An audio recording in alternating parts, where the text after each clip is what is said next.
we're in this warehousing environment, and it's a place that isn't necessarily that friendly for human beings. There's all sorts of hazards there, big boxes and so on. We need to understand what's going on in this environment so we can look after our stock, make sure it's in good shape, make sure the stock we think is going to be there is really there. So in this warehouse environment, we've created a digital twin of the environment that allows us to send updated views of this environment, not just as videos, but as full 3D representations. So if you pan over to there, you'll see this blue and yellow environment, where the shape of that environment is being tracked and is giving us an understanding of how that affects the networking technology around this place. If I move the boxes around, that's going to change the radio propagation environment. And I need to adapt to my different access systems to deal with that. So rather than blunder around and just see what happens, we can actually create a representation of that world, do what-if simulations on it, and also then correct that according to what's going on in reality. Now, sending a full 3D representation of an environment like this would be really tough. A lot of data to send, a lot of sensors to have in there. So what we're actually doing is communicating using a thing called semantic communication. Now, a lot of communications nerds out there like ourselves will know about the great Claude Shannon, and Shannon showed what's the maximum amount of information you can send over a communications link. And today, actually, systems are capable of sending that maximum. But there's another bit of what Claude Shannon had to say, which is that instead of just sending bits that could mean anything, if we know what the semantics, the meaning is of the underlying thing we're trying to say, we can send a lot less bits. So what we're doing here is a semantic representation of a factory. So we can send all of that data in very, very few bits. So we're not only building bigger pipes that are more intelligent to carry the bits, we're also working out ways to actually send a wider range of information with greater fidelity and more efficiently over those systems. What we're also doing is putting AI on top of that to infer meaning from that. So this is telling us this is a box, and there's another box, and we can compare those Harem boxes with what we expect to be there. And we've got a couple of drones, one driving around and one flying around the environment as well. And then we've got a big old dashboard over there that allows us to see everything that's happening. And then another application of AI on top of that is we can use natural language to ask things. So instead of me eyeballing all these videos and querying the drones, I can ask a simple question like, how's it looking in the warehouse? Is everything tidy? And say, it looks like you should tidy up a few of these boxes on aisle 5. Maybe we can send in a drone to do that as well. What do you think? I think this is pretty impressive, and it also increases the automation possibilities in environments that are really not human friendly, and bring all sorts of human and robot interactions to life, right? Because sometimes it's just really, and like, sky's the limit. You can have like car production systems, or it's just not boxes anymore, right? Like you can have all sorts of like oil refineries and mining, any sort of environment that it's good to test things before you go live. And it's really difficult to set networks up there, and you just don't know how it's going to look like. So having this virtual representation actually helps us to plan better and be more profitable at the end of the day, right? Totally. Because we need to make money out of it. You bring to mind another application, one of our partners, the BBC, super keen on using this stuff because, when they're filming Strictly Come Dancing, they use uncompressed video from those cameras because you want to see all the sequins of the dancers and what have you. But to send that uncompressed video, they do it with cables today. They have to wind up the cables so that when they do the dancey thing, the cable unwinds and doesn't get kinked. So they'd love to do this wirelessly, but it's really hard. Yeah.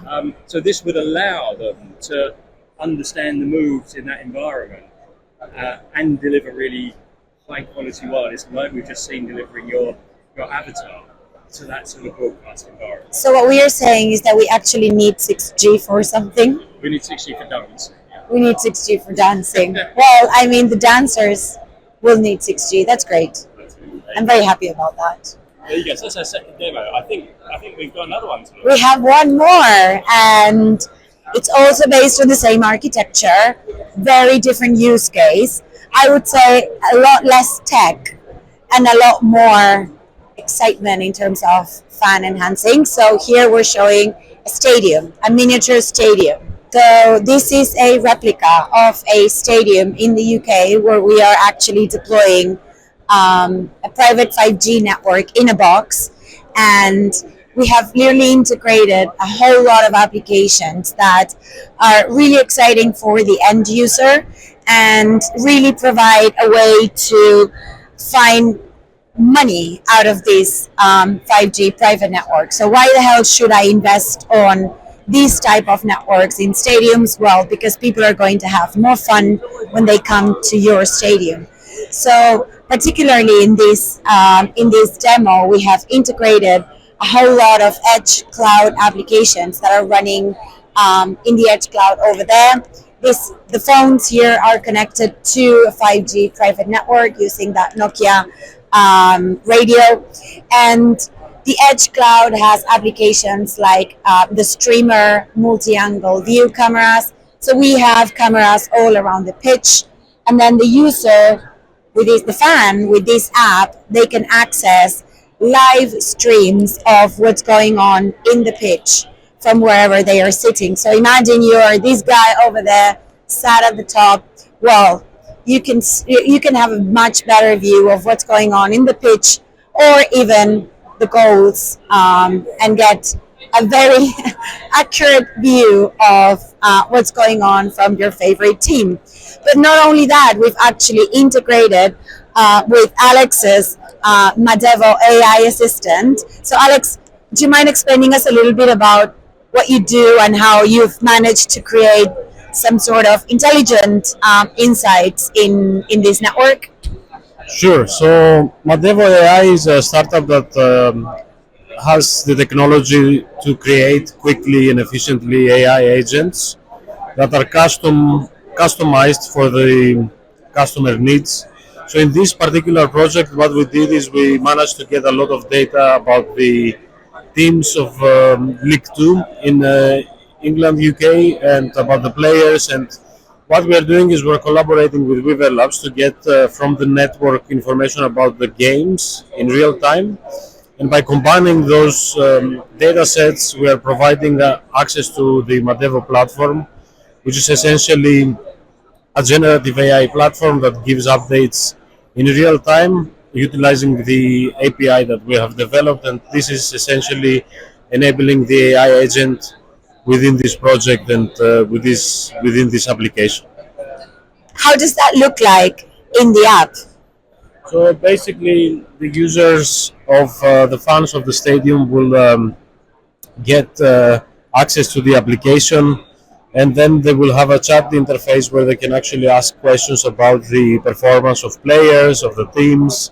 They can get information about the performance analysis of a player, but most importantly, the most exciting part of this is that they can ask predictions about the game outcome, how many corners there will be, fouls, yellow cards, red cards. So things like that can assist and enhance the experience of the user, but also what it can do, it can bring an enhanced betting experience for the fans in the stadium that can actually utilize AI in real time and get a bigger return on investment on their betting fan experience. So you're saying I could ask a question like, what's the score going to be? You can ask a question about that. You're not always going to get an accurate answer because Can you prove that can be done? AI can make mistakes as well. But yes, we can prove that it can be done because. Ask the question. Let's see what's the answer. So let's make a quick question. Who will win this game? Yep. So the AI is going to render the historical data that we mentioned earlier about the teams, the players, and is going to take the current event and is going to render hopefully a good answer for us. So let's see. Based on the analysis of the pre-match data for the game between Milton Keynes and Bromley, it appears that Milton Keynes has the upper hand in terms of expected goals. Here are the key insights. So it gives you expected goals, the expected goals for each teams, the home points, and so on and so forth. And finally, it gives you a prediction. Given these statistics, Milton Keynes is predicted to be the likely winner of the match based on the higher expected goals. However, it is important to note that the match is still ongoing and the final result can change based on the remaining play. So this prediction was not that accurate, but Milton Keynes lost. it can change over time. So at some point when the statistics are going to move towards some team, it's going to give you a better answer. But what we need to take into account is that this is an agent that we have built together with Weaver Labs for the last month. So it's going to just get better and better, and we're going to make a lot of tests moving forward. And the outright winner as a prediction is very specific. So either you predict right or predict wrong, but there are a lot of more complicated and more specific betting things that you can get out of this, about the corners, the fouls, which player is going to make more passes. So these are more interesting things for the user to understand. Well, that's amazing. But I mean, Alex, you've just been doing that on a recorded video. Surely we have the capability to do that live in a match? Oh yeah, absolutely. So today is Wednesday. In 3 days from now, on Saturday at 4 p.m., Milton Keynes plays a game against Morecambe. So Milton Keynes hopefully wins this time. With you, MK Downs. Let's go, MK. And we're gonna put together the entire application, the live streaming with the Weaver Labs application, and also our Madevo AI agent will be providing insights and predictions in real time. So hopefully this time is going to be predicting that MK Dons will win, and that will be actually the. So you're going to be putting down big bets. I'm going to put down a bet, but don't blame me if you don't make money this time. Gamble responsibly, viewers. But I think I'm going to bet a small amount just to see if I can make money out of this. I can bet you that the people are going to love it.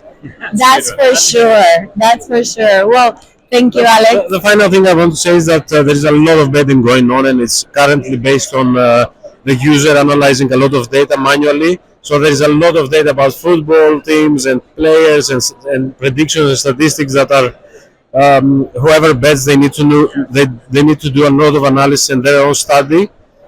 With this AI agent, they can just ask a question and get an answer. So even if it's wrong or right, it's going to make your life a lot easier. And this is one of the applications that we're very happy to support together with Maria and Weaver Labs. You make a great team. I guess that is it, right? I mean, it's a lot. It is a lot of tech coming in that truck from Bristol. When you think how many partners we've had, we've done all this in 2 years, less than 2 years. Less than 2 years. Actually, I hope we're going to keep the team together. We're looking forward to opportunities to keep Reason going, to extend Reason. We're also looking for opportunities to feed that tech into, first of all, into standards bodies, so we can influence the direction of 6G and other networking standards going forward. We're looking forward to sharing the outcomes. So, for example, the matrix that I referred to earlier on, we're making available as open source, so you can get access to this stuff, join that community, and we've listed, 55, 60 different inventions. I think in the last live that Dimitra had the register, it was over 80. That's amazing. It goes up day by day. Over 80 inventions across 20 partners. Yeah. It's incredible. And I think it might be nice to just finish off with a shot of all the partners. Yes.